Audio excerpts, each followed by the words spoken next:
So functional areas of management में management कोई भी बिजनेस के अंदर बहुत सारे फंक्शंस करता है, लेकिन हमने इसको 4 की एरियाज में डिवाइड किया है। The first one is the marketing management, the second one is the human resource management जिसको अपने एचआरएम बोलते हैं, third one is the financial management and fourth one is the production management. अब ये जो पैराग्राफ है आपके सामने, that is connected with how these areas of management are interconnected. ये पैराग्राफ में ये लिखा गया है कि देखो, सबसे पहले तो कितनी क्वांटिटी प्रोड्यूस करनी है, और ये जो क्वांटिटी प्रोड्यूस की जाती है, it is produce as per the demand of the commodity. तो डिमांड के बारे में कौन पता करेगा? तो production is based upon market demand, and the information about the market demand is obtained with the help of marketing research, and it is the function of marketing management। तो अब हुआ यहाँ पे ये कि प्रोडक्शन मैनेजमेंट को मदद लेनी पड़ती है मार्केटिंग मैनेजमेंट की। दूसरी बात, अब हमने प्रोडक्शन किया तो रॉ मटेरियल लाना पड़ेगा, रॉ मटेरियल आएगा तो उसके लिए पैसे चाहिए, और जो पैसे वो करेगा फाइनेंशियल मैनेजमेंट, उसका बंदोबस्त। अब प्रोडक्शन करना शुरू करो तो वर्कर्स काम करना शुरू करेंगे, तो वर्कर्स की जरूरत पूरी करेगा human resource management. So all these areas are interconnected और एक दूसरे से जुड़े हुए हैं। हम कभी भी किसी एक एरिया को ऐसा मान के नहीं चल सकते कि सिर्फ एक एरिया से ही मैनेजमेंट हो जाएगा। All these 4 areas are interconnected and interlinked. तो ये हुआ तुम्हारा first paragraph. Now what is marketing management? Marketing management अगर ब्रॉड सेंस में देखें तो it is an activity of providing goods और services from producers to customers. Marketing management includes exchange of goods with money as well as market research, distributive method, sales promotion, storage, insurance etcetera. अब समझ में कुछ आएगा नहीं directly, तो देखो, पहली बात तो लिखा गया है कि अगर मैं किसी भी गुड्स को प्रोड्यूस करके उसको कस्टमर तक पहुंचाता हूं, तो उसके बीच में प्रोडक्शन से लेके कंज्यूमर तक पहुंचने के बीच में जितनी भी एक्टिविटीज हमने की ना, वो सारी हो गई तुम्हारी मार्केटिंग मैनेजमेंट की एक्टिविटीज। अब मार्केटिंग मैनेजमेंट में अपने गुड्स को मनी के साथ एक्सचेंज करते हैं, साथ में कौन कौन सी चीजें आती है, तो देखो, return here, first thing is market research. Market research यानी प्रोडक्ट के बारे में इंफॉर्मेशन मार्केट से निकालेंगे कि which product will be sold in market, और कौन सी product is required by the consumers. Then distribution की मेथड, कि डायरेक्ट डिस्ट्रीब्यूशन करना है या फिर हमको किसी दुकानों में रख के उसको बेचना है। फिर सेल्स प्रमोशन, सेल्स को बढ़ाने के लिए जो भी एक्टिविटीज की जाएगी। 10th चैप्टर पूरा इसी के बारे में, 10th chapter. Then storage, godown में स्टोर करना, उसका इंश्योरेंस निकालना, ये सब बातें उसके अंदर इंक्लूड की जाती है। तो सी, दिस इज मार्केटिंग मैनेजमेंट। और मार्केटिंग मैनेजमेंट का यहाँ पे सिर्फ ओवरव्यू लेना है हमको। मार्केटिंग मैनेजमेंट अब बताया गया is such a process which decides, पहली बात तो आप कंज्यूमर की नेसेसिटी को डिसाइड करते हो कि what are the requirements of consumers. फिर उस रिक्वायरमेंट को अपने गुड्स एंड सर्विस में कन्वर्ट करेंगे, फिर उसको कस्टमर तक पहुंचाएंगे। Customer, consumer, user. कस्टमर यानी खरीदने वाला, कंज्यूमर मत या तो यूजर, उसका मतलब होता है उसको यूज करने वाला। Thus it can satisfy the needs of a particular customer or group of such people. It gives importance to optimum utilization of resources। किसके बारे में ध्यान देना है? Utilisation of resources top level पे, बेस्ट लेवल पे होना चाहिए, एंड ऑर्गेनाइजेशन की प्रॉफिटेबिलिटी इंक्रीज होनी चाहिए। मार्केटिंग मैनेजमेंट, सबसे इंपॉर्टेंट बात, demand for goods and services create करता है। दैट मीन्स अगर आपके माइंड में उस चीज को परचेज करने का कोई कंसेप्ट ना हो, तो वो कंसेप्ट डालना कैसे, ये भी मार्केटिंग मैनेजमेंट समझाता है। तो इसमें the main elements are goods और सर्विसेज। उसके एलिमेंट्स में पहले तो क्या आता है? गुड्स और सर्विस। फिर physical distribution policy, price policy, increase in sale, packaging etcetera. Physical distribution यानी गुड्स को हाथों हाथ डिस्ट्रीब्यूट करो, कोई इंटरमीडिएरी ना हो। फिर या फिर दूसरा तरीका फिजिकल डिस्ट्रीब्यूशन का, दुकानों में रख दो और वहाँ कस्टमर इंटरमीडिएरी के जरिए से उसको खरीद लेगा। सेल में इंक्रीज करना, प्राइस पॉलिसी, प्राइस क्या रखी जाएगी, एंड पैकेजिंग, उसका पैकिंग कैसे किया जाएगा।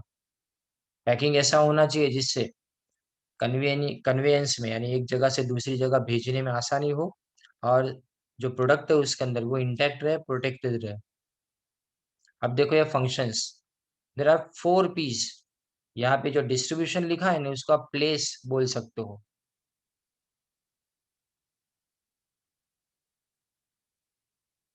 तो 4 piece of marketing management, first is product. Product यानी जिसको बोलते हैं ना अपने हार्ट है मार्केटिंग मैनेजमेंट का। सबसे पहले तो ये डिसाइड किया जाता है कि क्या हम नई प्रोडक्ट को डेवलप करें, या तो जो एग्जिस्टिंग प्रोडक्ट है उसके बारे में अपने डिसाइड करेंगे कि उसका अपीयरेंस कैसे होगा, कलर कैसा होगा, साइज, शेप, वेट, प्रिंट, उसके ऊपर कैसी प्रिंट लगाई जाएगी, पैकिंग कैसे करेंगे, उसकी गारंटी देंगे कि नहीं देंगे, आफ्टर सेल्स सर्विस कैसे प्रोवाइड की जाएगी, गुड्स कैसी वेराइटी में बनाया जाए। जैसे सोप की बात करो, 125 ग्राम का भी पैक आता है, 75 ग्राम का भी आता है, 25 ग्राम का भी आता है, और 10 ग्राम का भी आता है। 10 ग्राम जो आपको होटल्स में मिलता है वो। Now the second is the price. In modern times a consumer expects availability of better quality of goods at reasonable rate। यानी आज हमेशा कंज्यूमर चाहता है कि बेटर क्वालिटी प्रोडक्ट कम प्राइस पे मिले। कम प्राइस तो जाने दो, हम रीजनेबल रेट को कम प्राइस नहीं मानेंगे। रीजनेबल रेट का मतलब अफोर्डेबल प्राइस पे मिलना जरूरी है। इसीलिए ये प्राइस डिसीजन लेना जरूरी है। सबसे ज्यादा ध्यान प्राइस डिसीजन में लिया जाता है। हमारे सामने जो हमको सबसे ज्यादा कनेक्ट करने वाला एग्जाम्पल है ना वो मोबाइल फोन्स का है। मोबाइल फोन्स की प्राइस ऐसी रखी जाती है ना कि कस्टमर उससे अट्रैक्टेड हो, और हमेशा दूसरी प्रोडक्ट की प्राइस देख के अपनी प्रोडक्ट की प्राइस डिसाइड की जाती है। The price decision include sales policy, credit policy, policy regarding discount, wholesale और retail sale, and also commission to mediators etcetera are also considered. तो पहले तो सेल्स पॉलिसी आती है, दूसरा उसके अंदर क्या है, क्रेडिट पॉलिसी, उधार कितना देना है। फिर उसके बाद में पॉलिसी रिगार्डिंग डिस्काउंट, कितना खरीदेंगे तो कितना डिस्काउंट मिलेगा। होलसेल और रिटेल सेल्स, साथ में अगर बेचेंगे तो कितने प्राइस के ऊपर बेचेंगे, रिटेल में बेचेंगे तो कितनी प्राइस के ऊपर बेचेंगे। मीडिएटर यानी जो बेचने वाला उसका कमीशन कितना, ये सब यहाँ कंसिडर करते हैं। The third one is the distribution. Distribution mix include decisions regarding various ways of selling like direct selling through the wholesaler, a retailer agent, as well as problems related to transportation etc. Distribution mix का मतलब place decide करना कि हम cell कैसे करेंगे। तो एक तो डायरेक्ट सेलिंग यानी घर घर जाके बेचे, होलसेलर से बेचना, रिटेलर से बेचना यानी होलसेलर के बाद रिटेलर आएगा, और साथ में ट्रांसपोर्ट कैसे किया जाएगा वो सब आ जाता है। Distribution mix is related to the size and scope of a business unit. यानी आपके बिजनेस की साइज जितनी ज्यादा बड़ी ना, उतना डिस्ट्रीब्यूशन आप डोर टू डोर नहीं कर पाओगे, घर घर जाके नहीं बेच पाओगे। आपको डिस्ट्रीब्यूटर्स बनाने पड़ेंगे उसके अंदर। और स्कोप का मतलब अगर आपका पूरा डिस्ट्रीब्यूशन इंडिया लेवल के ऊपर है तो स्कोप यानी एरिया ऑफ डिस्ट्रीब्यूशन हुआ ये, तो इसमें आपको ज्यादा लोगों की जरूरत पड़ेगी। Then comes promotion. Promotion aims at remarkable increase in sales. Sales increase होता है, माउथ पब्लिसिटी से भी इंक्रीज होता है। हमने किसी हमने प्रोडक्ट खरीदी, हमने 10 जन को बोला, उसमें से 2 जन तो खरीदेंगे उसको, हम हमसे तारीफ सुनने के बाद में। ऐसा हो सकता है, लेकिन अगर आपको सेल्स बहुत ज्यादा बढ़ाना हो तो इसके लिए आपको प्रमोशन करना पड़ता है। It includes the matters like advertisement. सबसे इंपॉर्टेंट है advertisement. Advertisement non personal form होता है। इसका मतलब वो किसी एक इंसान के लिए नहीं, आम जनता के लिए बनाई जाती है। पब्लिसिटी, पब्लिसिटी यानी किसी स्टार के पास से अपने इनॉग्रेशन कराए। Selling through salesman, ways and means to attract customer, customer को डिस्काउंट बोल के अट्रैक्ट किया जाता है। And traders etcetera. दो promotion mix is very expensive, या एडवर्टाइजमेंट देना एक्सपेंसिव है, it leads to increase in sales, लेकिन उससे जो फायदा मिलता है ना वो ज्यादा बड़ा होता है। इसी की वजह से लोग उसके अंदर पैसा जैसे कि इन्वेस्ट करते हैं, which results into higher profitability. Now next comes human resource management. Every business unit takes care of its assets like land, building, machinery, furniture, and vehicles. Employees working in the business unit are its live asset. Live asset आप समझते हो कि live asset का मतलब ये लोग जो ऐसे हैं ना कि आप बैलेंस शीट में इनको लिखते नहीं हो, लेकिन फिर भी उनके बिना आपका बिजनेस चल नहीं पाएगा। तो अपनी बाकी सारी असेट्स जैसी है ना कि जो फिजिकल असेट्स बोली जाती है, एम्प्लॉइज भी फिजिकल है लेकिन वो जिंदा है, उनको इमोशंस फीलिंग्स होते हैं, therefore it is necessary to take care of them. Success of a business depends on the employees. Business objectives can easily and successfully be achieved if their needs are satisfied. यानी जो भी अपने employees है उनको अगर satisfy किया तो इससे क्या होता है कि वो भी आपके लिए उतना ही काम करेंगे जितना उन्होंने उनको आपने रिटर्न दिया है। तो conducive environment is provided and proper care is taken. Due to such care, enthusiasm, loyalty and feeling of oneness among employees develops. यानी इस केयर के कारण एंथुसियाज्म, ज्यादा एनकरेजमेंट के साथ काम करेंगे। लॉयल्टी किस लिए? क्योंकि कोई कोई इंसान काम छोड़ के भाग जाएगा, यानी चला जाएगा अगर आपकी नौकरी में से रेजिग्नेशन देके, तो वो गलत, इसका मतलब वो लॉयल नहीं है, आपको वफादार नहीं है। वो हमेशा ढूंढता रहता है कि बाहर कोई जगह पे जॉब मिले तो मैं यहाँ से जल्दी निकल जाऊँ। ये नहीं होना चाहिए। And feeling of oneness among employees, oneness का मतलब ऑर्गेनाइजेशन को अपनी फैमिली की तरह समझते हैं, तो इससे वर्क एफिशिएंसी इंक्रीज होती है ना। Meaning, human resource management is the process which takes into consideration matters like proficiency, knowledge, intelligence, likes and dislikes, personal development, necessity, etc. of employees। तो अब देखो, पहली बात तो हम उसकी प्रोफिशिएंसी मतलब वो कौन से काम में एक्सपर्ट है वो देखा जाएगा। देन उसका नॉलेज, जैसा नॉलेज वैसा काम। इंटेलिजेंस देखा जाएगा, उसको क्या पसंद क्या ना पसंद है। साथ में उसका पर्सनल डेवलपमेंट करना है, कैसे किया जाएगा? ट्रेनिंग देके। और नेसेसिटी, उसकी ज़रूरतों को समझा जाएगा। फिर उनको अपने बिजनेस ऑब्जेक्टिव्स के साथ में इंटीग्रेट करेंगे, मतलब बिजनेस एम्प्लॉइज के ऑब्जेक्टिव्स को बिजनेस के ऑब्जेक्टिव्स के साथ में मिलाएगा और साथ में दोनों ही आगे बढ़ पाए। इस तरह से ऐसा रास्ता निकालेंगे जिससे हम सक्सेस और प्रॉफिटेबिलिटी दोनों मेंटेन कर पाए ना। उसके कैरेक्टरिस्टिक्स, ह्यूमन रिसोर्स मैनेजमेंट में कौन कौन सी बातें इंक्लूड होती है? Selection, training, promotion and direction to the employees. कहाँ से शुरू होता है? सिलेक्शन से। सबसे पहले एम्प्लॉय को सिलेक्ट किया जाता है आउट ऑफ मेनी। अब एम्प्लॉय को सिलेक्ट करने के बाद उसको काम के लिए ट्रेनिंग प्रोवाइड की जाती है, चाहे कितना भी पढ़ा लिखा क्यों ना हो। अपने बिजनेस के एनवायरनमेंट में सेट करने से पहले उसको ट्रेन करना जरूरी है। नेक्स्ट वन इज, उसके बाद में जो एम्प्लॉय है उसको ट्रेनिंग देने के बाद अगर वो अच्छा काम करता है उसको प्रमोट किया जाता है। देन काम करने के लिए उसको डायरेक्शन दिया जाता है। The next one is, human resource management enables to accomplish business objectives by way of integrating them with individual objectives, business objectives। यानी इंडिविजुअल ऑब्जेक्टिव्स को अपने बिजनेस ऑब्जेक्टिव्स के साथ में। देखो, एम्प्लॉय का ऑब्जेक्टिव क्या है? अच्छी सैलरी, अच्छी वर्किंग एनवायरनमेंट, अच्छी वर्किंग कंडीशन जिसको बोलते हैं अपने। और ये बिजनेस ऑब्जेक्टिव्स से मिला देना, इसका मतलब बिजनेस के ऑब्जेक्टिव्स क्या है? High profitability, better efficiency of worker, ये दोनों को मिला के काम करवाना, ये ह्यूमन रिसोर्स मैनेजमेंट का काम। Basic function of human resource management is to manage employees as they are valuable assets of the business. हम क्या मानते हैं? आगे बोल चुका मैं, they are the valuable assets of the business.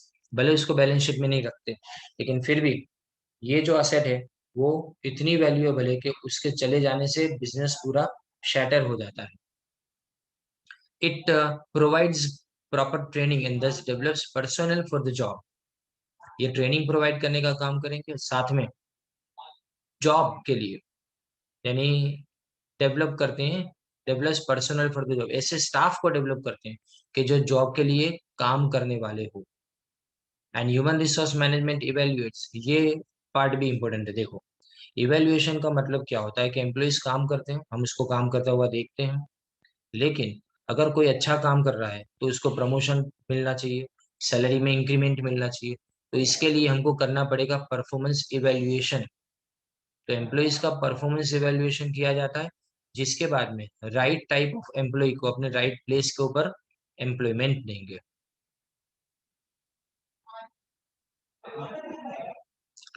Efficient management can reduce labour turnover rate. Labour turnover में आगे समझा चुका कि लेबर टर्नओवर का मतलब एम्प्लॉय 10 महीने काम करे, 1 साल काम करे, 3 साल काम करे, लेकिन उसके बाद में वो सोचता रहे उस वक्त कि मैं ये कंपनी को छोड़ के कैसे जाऊं। तो ये हो गया तुम्हारा labour turnover rate. And can maintain skilful employees for a longer period in company. तो जो अच्छे एम्प्लॉइज है उसको लॉन्ग टर्म तक अपने मेंटेन करना है। As part of human resource management, conducive atmosphere is provided to employees. Employees को ऐसा है अपने एटमोसफियर प्रोवाइड करना है कि जिसमें एम्प्लॉइज को काम करने में आसानी रहे और काम करना अच्छा लगे। कंड्यूसिव का मतलब होता है जहाँ पे काम करना अच्छा लगे, इस तरह का एटमोसफियर, फ्रेंडली एटमोसफियर जिसको बोलते हैं, जो आपके एंथुजियाज्म और एफिशिएंसी को बूस्ट अप करेगा यानी इंक्रीज करेगा। The values of the company are maintained and business objectives are achieved. हम अपनी कंपनी की वैल्यूज को, वैल्यूज ऑफ कंपनी यानी क्या, अपने बोलते हैं ना कोई आदमी सिद्धांतों के ऊपर चलता है, प्रिंसिपल वाला इंसान जैसे बोलते हैं, वैसे एक कंपनी के भी खुद के कुछ प्रिंसिपल्स होते हैं। दीज आर द वैल्यूज जो कंपनी कभी छोड़ेगी नहीं, किसी भी हालत में नहीं छोड़ेगी। तो ये वैल्यू कंपनी की मेंटेन करना आपको सिखाना है, किसको, अपने एम्प्लॉइज को। अब इम्पोर्टेंस, तो पहला आता है उसके अंदर efficiency of employees tend to increase. तो आपके एम्प्लॉइज की एफिशिएंसी इंक्रीज होगी। दूसरा, प्रॉफिटेबिलिटी इंक्रीज होगी। बिजनेस की प्रेस्टीज मेंटेन होती है। अगर बिजनेस एम्प्लॉइज को अच्छी तरह से ट्रीट करेगा तो एम्प्लॉइज बाहर जाके बोलेंगे, इससे एम्प्लॉइज की जो बातें उसको सुन के लोगों के माइंड में एक अच्छी इमेज क्रिएट होगी। And higher standards for the quality of goods and services are maintained. जो एम्प्लॉइज अगर अच्छे काम, अच्छे उनको ट्रीट किया जाता है तो वो एम्प्लॉइज अच्छा काम भी करेंगे। एंड बेटर वर्क, इसका मतलब सीधा ये निकलता है कि बेटर वर्क यानी quality of goods and service improve होगी। Feeling of oneness among employees is develop. Oneness का मतलब क्या है, फैमिली लाइक फीलिंग, वो डेवलप होती है। हम अपने फैक्टर्स ऑफ प्रोडक्शन का मैक्सिमम यूटिलाइजेशन कर पाएंगे यानी बेटर यूटिलाइजेशन कर पाएंगे। लेबर टर्नओवर रेशियो हम कम कर पाएंगे। अगेन, आगे भी हमने देखा कि एम्प्लॉइज हमारे काम के अंदर लॉन्ग टाइम तक, यानी लॉन्ग टेन्योर तक यहाँ पे रहे। जॉब सेटिस्फेक्शन इंप्रूव होता है, कारण टाइम टू टाइम ट्रेनिंग दी जाती है, काम नहीं आता तो समझाया जाता है। अच्छी सैलरी नहीं होता सिर्फ इसके अंदर, इसके अंदर बहुत सारी बातें होती है जिसमें से एक बात है अच्छी सैलरी। तो यहाँ पे एम्प्लॉइज को जॉब सेटिस्फेक्शन मिलना, इसका मतलब कि एम्प्लॉइज सेटिस्फाइड हो जाते हैं कि उनको काम करने में मजा आता है, ट्रेनिंग बराबर टाइम से दी जाती है, उनको वर्क रिलेटेड जितनी भी मटेरियल्स है वो साथ में मिल जाते हो, टाइम पे मिल जाते हो, ये सब। Due to human resource management, employees get job satisfaction, which finally turns into an environment of industrial peace. अब industrial peace यानी क्या? When workers and management both work in harmony, दोनों मिलजुल के काम करें, दोनों के बीच में किसी भी तरह का तनाव ना हो, उसको अपने क्या बोलते हैं, इंडस्ट्रियल पीस। अगर तनाव हुआ तो स्ट्राइक्स होगी, लॉकआउट्स होंगे, वर्कर्स के बीच में झगड़े होंगे, मैनेजमेंट और वर्कर के बीच में झगड़े होंगे, ये ना हो, इसके लिए भी ह्यूमन रिसोर्स मैनेजमेंट काम करता है। Now financial management. फाइनेंस क्या है? तो finance is just like life blood of business. कोई भी एक्टिविटी फाइनेंस के बिना पॉसिबल नहीं। अब फाइनेंस कहाँ से शुरू करें? तो बिजनेस शुरू करने के टाइम पे यानी एस्टेब्लिशमेंट के टाइम पे भी पैसा चाहिए। बिजनेस को डेवलप करना है, पैसा चाहिए। एक्सपांड करना है, पैसा चाहिए। मॉडर्नाइजेशन लाना है बिजनेस के अंदर, वहां पे भी फाइनेंस चाहिए। So everywhere we require fixed finance and working finance. अब फाइनेंशियल मैनेजमेंट इसी फाइनेंस फंक्शन के साथ में डील करता है। तो फाइनेंशियल फंक्शन का मतलब क्या? पहली बात तो कि पहले तो एक्विजिशन, पैसा कहाँ से आएगा, यूटिलाइजेशन, पैसा कहाँ पे यूज किया जाएगा, एंड अलोकेशन, कैपिटल जो है वो अलग अलग डिपार्टमेंट के बीच में कैसे अलोकेट यानी डिस्ट्रीब्यूट की जाएगी। तो फाइनेंस का ये फंक्शन आपको सबसे आइडियली और एफिशिएंट मैनर पे करना है। रीजन, क्योंकि पैसा अगर बर्बाद हुआ तो जवाब देना भारी पड़ जाएगा शेयर होल्डर्स को और क्रेडिटर्स को कि जिनके पास से आपने पैसा लिया है। तो following functions are included in financial management. The first one is to estimate the financial needs. हम अपनी जरूरतों को, पहले तो नीड्स को, कितनी जरूरत है पहले चेक तो करो कितने पैसे की जरूरत है। Then after to make financial plans from the view point of, from the point of view of time duration. इतने टाइम के अंदर इतना पैसा चाहिए और इतना पैसा ये टाइम के अंदर आ जाना चाहिए, इस तरह से प्लान बनाना है। फिर बजट बनाना है, जो पैसा है उसका यूज कैसे करेंगे, that is budget. How to allocate the funds available with us to different departments, that is known as budget.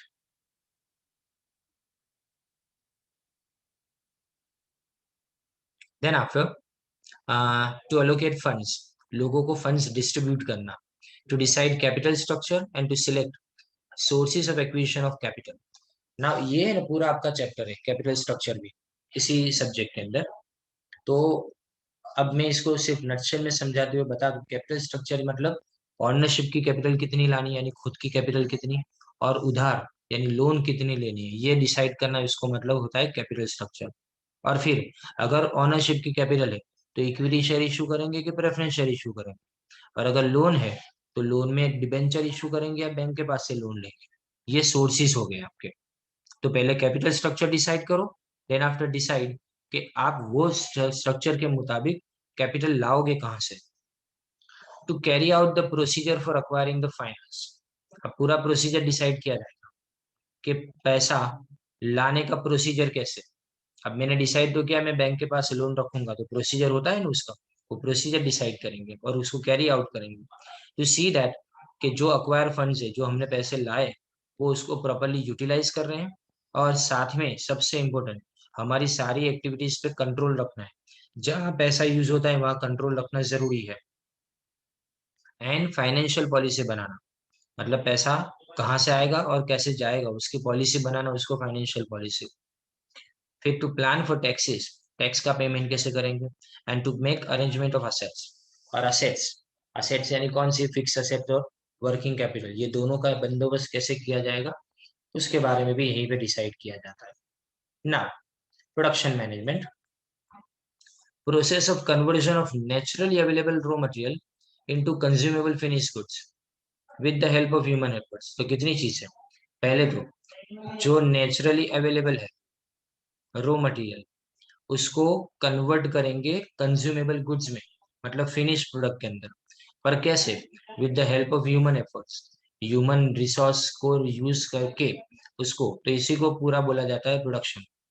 अब प्रोडक्शन मैनेजमेंट का मतलब वैसे गुड्स एंड सर्विस प्रोड्यूस करना जो कंज्यूमर की नीड्स एंड वांट्स को सेटिस्फाई कर पाए. Now the meaning, production management is the process which includes production planning, deciding programs, maintaining coordination, direction and keeping control. तो शुरुआत कहाँ से होता है, प्रोडक्शन प्लानिंग से, कि क्या कब कितना प्रोड्यूस करना है, फिर उसका प्रोग्राम बनाया जाएगा, फर्स्ट स्टेप में क्या, सेकंड स्टेप में क्या. फिर कोऑर्डिनेशन, सारे प्रोग्राम के बीच में कोऑर्डिनेशन. फिर वर्कर्स को डायरेक्शन देना और उनके ऊपर कंट्रोल रखना. See now, following functions are included in production management. The first is to decide production plan. सबसे पहले अपने प्रोडक्शन का प्लान डिसाइड करें. फिर उसके बाद में प्रोडक्शन रिसर्च, कि किसी प्रोडक्ट को बेहतर तरीके से और सस्ते में सस्ते तरीके से कैसे बनाया जा सकता है. To select product development as well as product mix. Product development यानी प्रोडक्ट एक जैसी नहीं रहती हमेशा के लिए, वो डेवलप होती है, यानी वो भी धीमे धीमे उसके अंदर नए फीचर्स ऐड किए जाते हैं. तो ये आता है product development. And product mix, ये जो आपने मार्केटिंग मिक्स में देखा ना, वही से प्रोडक्ट मिक्स पहला जो था वो, कि प्रोडक्ट का शेप कैसा होगा, उसका कलर कैसा होगा, उसका पैकिंग कैसा होगा, वो प्रोडक्ट मिक्स है. To select technology and machinery, by use of which, by using which machinery, हम टेक्नोलॉजी को कौन सी यूज करेंगे और ये प्रोडक्ट को प्रोड्यूस करेंगे. To take decisions regarding selection of location as well as layout. हम डिसीजंस किसके बारे में, लोकेशन, प्रोडक्शन कहाँ पे करना है, और मशीन का लेआउट यानी मशीन को अरेंज कैसे किया जाएगा, that is layout. To estimate required material and other needs for production, material कितना चाहिए और दूसरी जरूरतें क्या क्या है. उसके बाद में प्रोडक्शन कंट्रोल, मतलब प्रोडक्शन का प्रोसेस जो हमने डिसाइड किया है वो कंप्लीट कंट्रोल में जाना चाहिए. And to have quality control, जो प्रोडक्शन कर रहे हैं उसको क्वालिटी मेंटेन करना भी आता है. And to undertake activities to control expenditure or cost and to maintain and increase productivity. ज्यादा से ज्यादा क्या करें अपने, ज्यादा से ज्यादा इस बात पे ध्यान दें कि एक्सपेंडिचर जितना भी वो कम हो और प्रोडक्टिविटी इंक्रीज हो या तो मेंटेन हो. And to introduce variation and simplification in production. Variation मतलब वेराइटी ऑफ कमोडिटीज को प्रोड्यूस करे, एंड जितना हो सके उतना प्रोडक्शन के पूरे प्रोसेस को अपने सिंप्लीफाई करें। तो यहाँ पे आपका चैप्टर पूरा कंप्लीट होता है। तो जो को आज अपने चार चीजें देखी।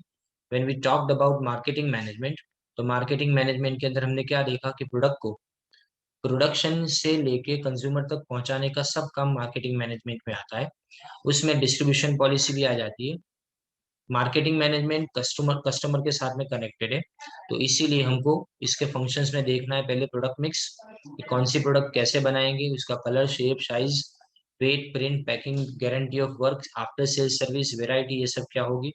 फिर प्राइस डिसाइड करेंगे अपनी, क्रेडिट पॉलिसी उसमें आती है, डिस्काउंट कितना देना है वो भी उसमें, होलसेल रिटेल प्राइस। फिर डिस्ट्रीब्यूशन कैसे किया जाएगा, कस्टमर तक कैसे पहुंचाया जाएगा, ट्रांसपोर्टेशन का खर्चा, वो सब। प्रमोशन में सेल्स बढ़ाने के तरीके सोचे जाते हैं, और हाई प्रॉफिटेबिलिटी जिससे हो उस तरीके को अपने मानते हैं इसके अंदर। देन आफ्टर हमने देखा ह्यूमन रिसोर्स मैनेजमेंट।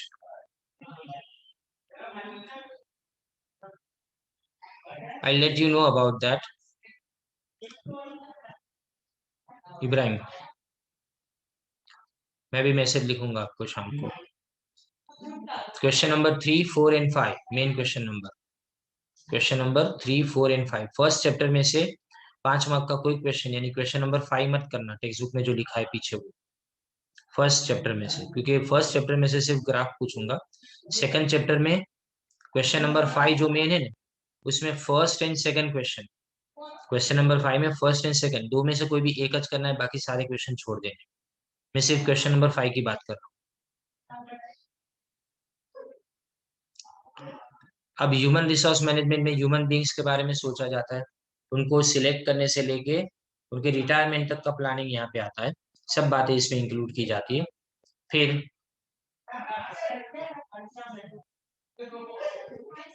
इंडीड, और उसके बाद में हमने देखा प्रोडक्ट फाइनेंशियल मैनेजमेंट, इसमें पैसा कहाँ से आएगा, कहाँ पे यूज होगा, बजट कैसे बना जाएगा, किसको कितना पैसा देना है, कहाँ से पैसा लाना है, तो इसमें भी कैपिटल स्ट्रक्चर और सोर्सेज भी डिसाइड करने हैं, फाइनेंशियल पॉलिसी बनाएंगे, टैक्सेस डिसाइड करेंगे, और असेट्स का अरेंजमेंट करना है। एंड फाइनली अपने प्रोडक्शन मैनेजमेंट देखा, जिसमें अपने प्रोडक्शन प्लान बनाएंगे, प्रोडक्शन रिसर्च करेंगे, प्रोडक्ट मिक्स के बारे में, टेक्नोलॉजी कौन सी यूज करनी है, फिर लेआउट कौन सी जगह पे प्रोडक्शन किया जाएगा, और प्रोडक्शन कंट्रोल, क्वालिटी कंट्रोल, ये सब बातों के बारे में डिसाइड करना है।